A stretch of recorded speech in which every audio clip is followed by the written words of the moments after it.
Hello everybody, this is Dr. D from ABA with Dr. D, where we share ABA with you. Today we're going to be talking about a really important topic called random rotation. Okay, the other time we talked about was mass trial, which is different type of teaching strategy when we're working on this on DTT or discrete trial training. In this particular video, we're going to focus on what happens after mass trial, because remember, the focus of teaching skills is teaching discrimination, right? Teaching how to be able to discriminate across a variety of different stimuli that we're presenting to the learner. Okay, mass trial, once again, is only the first step. So if you decide to focus on mass trial, this should be your first step. It should not be the end of your programming and how you're going to be teaching these skills. So let's read a couple bullet points as we kind of move on to this particular topic. It says here that you present two or more stimuli and then randomly alternate by asking for the different stimuli. Okay, so for example, what is your name? Could be your first trial.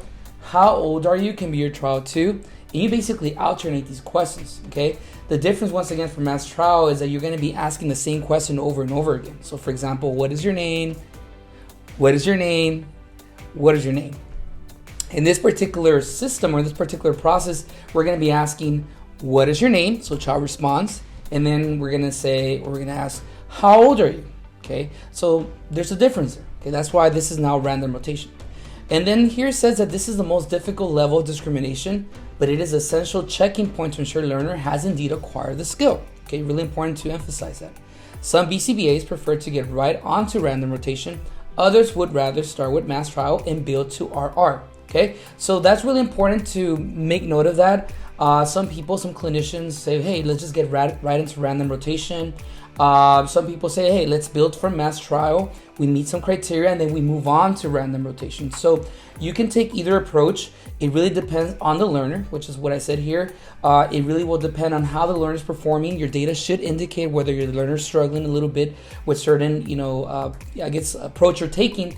And if, for example, you do end up going the random rotation approach, you can modify that and go to a mass trial for a couple of sessions or a couple, different programs you're working on, and then eventually you can go back onto random rotation. So there's no, there's no way that you're gonna say, okay, we're only gonna do it this particular way. You can always go back and forth. Okay.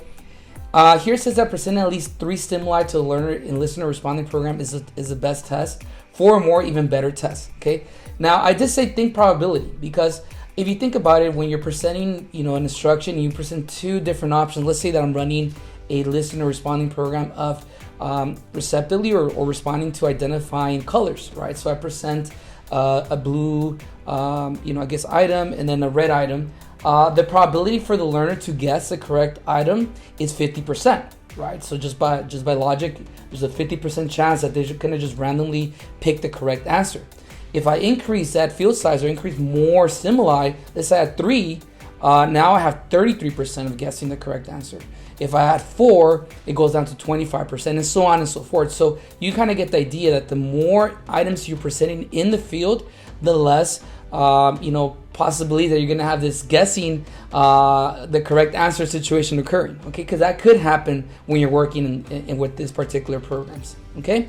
So what we're going to do now is we're going to watch a couple videos and we're going to break it down together so we can be able to, see how random rotation looks like at an applied level. Okay, so here we go. I'm going to play the first video. And this is random rotation for gross motor. Okay, so gross motor skills. Basically, it's going to be, I think do this is going to be the SD for it. Okay, so we'll confirm that right now. I'm actually going to skip the intro so we get right. Ready, Joseph? All right, go ahead. Do this. Good job. So yes, the instruction indeed is do this, okay? And we see the same process, by the way, that as soon as a learner gets a correct response, the behavior technician, the clinician is implementing that reinforcement, so immediately delivering that praise, okay? All right, do this. Perfect, give me a high five. Awesome. Joseph, do this. Awesome. Okay, so you see how we're rotating instructions. It's not just the same instruction over and over again. So once again, it's a really good example of how it looks like when you're implementing a random rotation with this particular program. You're doing so good. Give me a low 5. All right, Joseph, do this. Awesome. You're so smart. Give me 2 high fives. All right. Okay, Joseph, do this. Perfect. You're doing so good. What are the other ones for? Are you ready? Let me see your hands. Perfect. Okay, Joseph, do this. Awesome job. Joseph, do this. Perfect. You're doing so great. Look like that. Good job. Okay, Joseph, do this. Perfect. One more time. Do this. Awesome. Thank you so much, Joseph. 2 high fives. Yes. Okay, one more. Do this.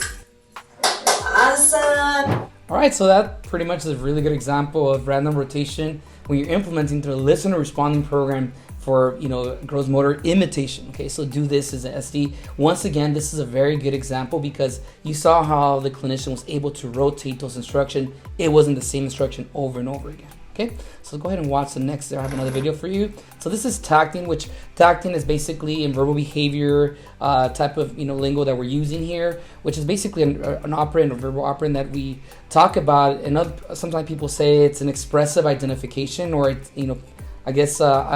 basically expressively identifying items around the environment. Okay, so it's a really important program that we use when we're teaching communication or language. Okay, so we're gonna go ahead and play this video. What color? Blue. Awesome. What color? Yellow. Okay, from the get-go, you're seeing it there already that the learner is needing to tact different colors. Okay, so here the focus is what colors are being presented, also that the learner is tacting or identifying the correct color. And what you're seeing here is the clinician once again is rotating the different colors. They're not just sticking to one particular color as they go through them. Okay, so I'm gonna keep watching here. Great. What color? Red. Awesome. Give me 5. Yes. What color? Green. Great. What color? Yellow. Awesome. What color? Blue. Brilliant. What color? Red. Awesome. 2 high fives right there. Yes. What color? Green. Great. What color? Red.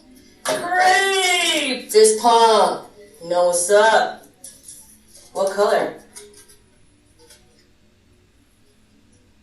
Green. Awesome. What color? Yellow. Great. What color? Let's try again. What color? Red. What color? Red. Great. You 5. You 5. All right, so that's another great example there of random rotation. Once again, when it comes to identifying colors expressively or verbally. And then once again, I want you. What I really wanted you to also take a look at that is the energy in which the items are being presented, or the SDs are being presented. It's really high, right? It's really high energy, a lot of movement. It's not very static. You get a really good feel for the vibe there that's happening, and that's how this particular trial should be done. They need to be high paced. They need to be moving really fast. And, basically the goal here is also for the learner not to get bored with the same instruction over and over again. And so that's why random rotation really helps.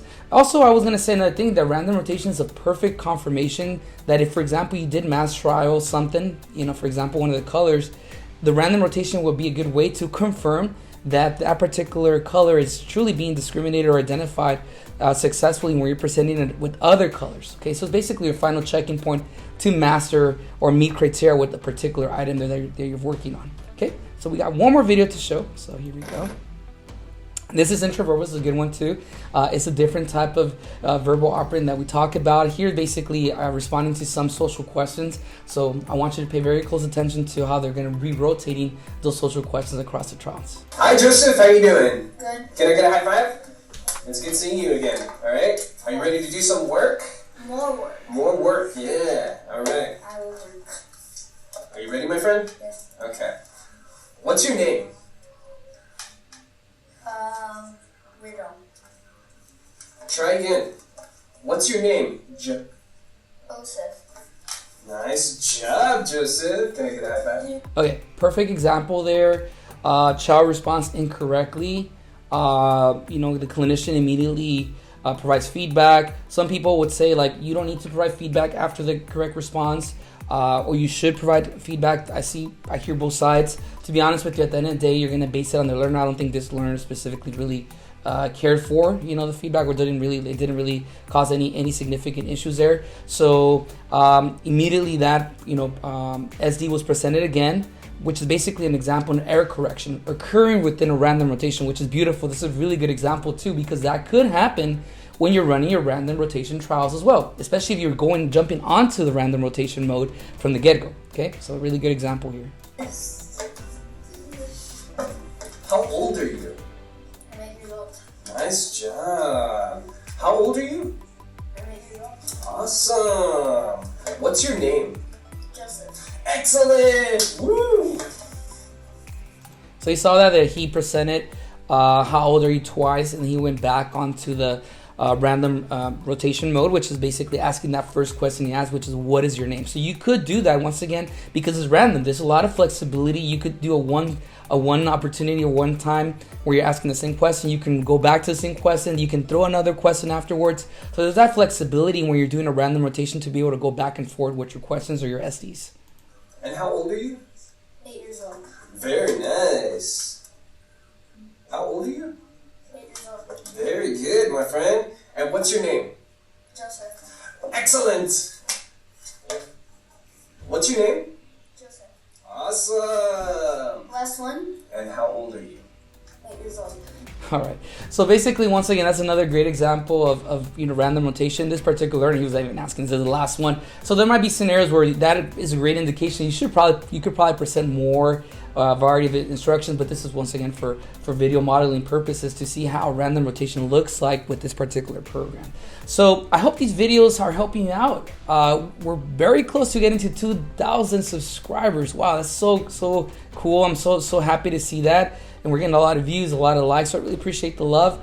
If you haven't done so, and I'm going to repeat this a million times, subscribe. Hit that notification bell because we will be releasing videos every week, so we don't want you missing out on that. And once again, these videos are for free. They're accessible for you, for anybody that's working in this field, for families that you work with. Once again, this is content that's available to help and share ABA with the world. Okay, so once again, this is your host, Dr. D. Thank you so much, everyone. Take care.